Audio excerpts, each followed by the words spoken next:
Welcome back to A Moment in History. I'm Seth Udinsky.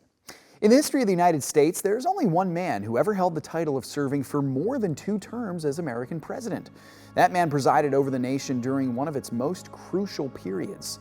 Now, he led the nation, controversially so, through the Great Depression and then through almost all of World War II, serving for a record 12 years and into a 4th term before dying in office.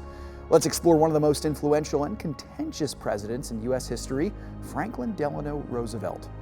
Now, Roosevelt was highly controversial, not only in his political endeavors, but also in his personal life. His New Deal government program was seen by some as a heroic move to get the nation out of the Great Depression, but by many others it was seen as a gross overreach of government power.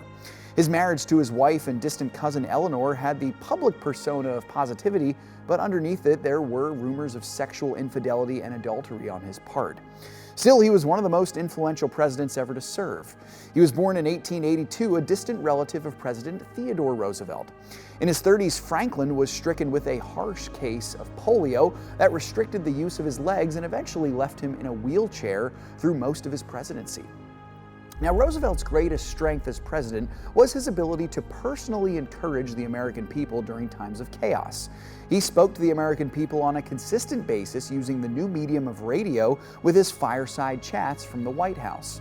He also worked hard to bring the nation out of the Great Depression, but truthfully, history tells us that the true catalyst to bring the country back from the Depression was the Second World War.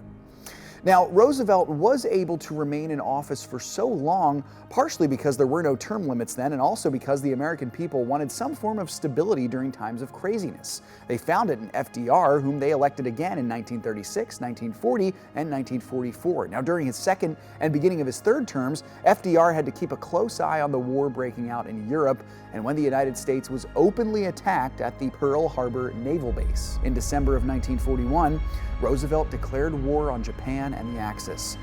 Now, Roosevelt successfully led the U.S. through the majority of the war, managing a strong alliance with Great Britain and Winston Churchill, and also managing a severely weaker but at the time necessary allegiance with the USSR and Joseph Stalin.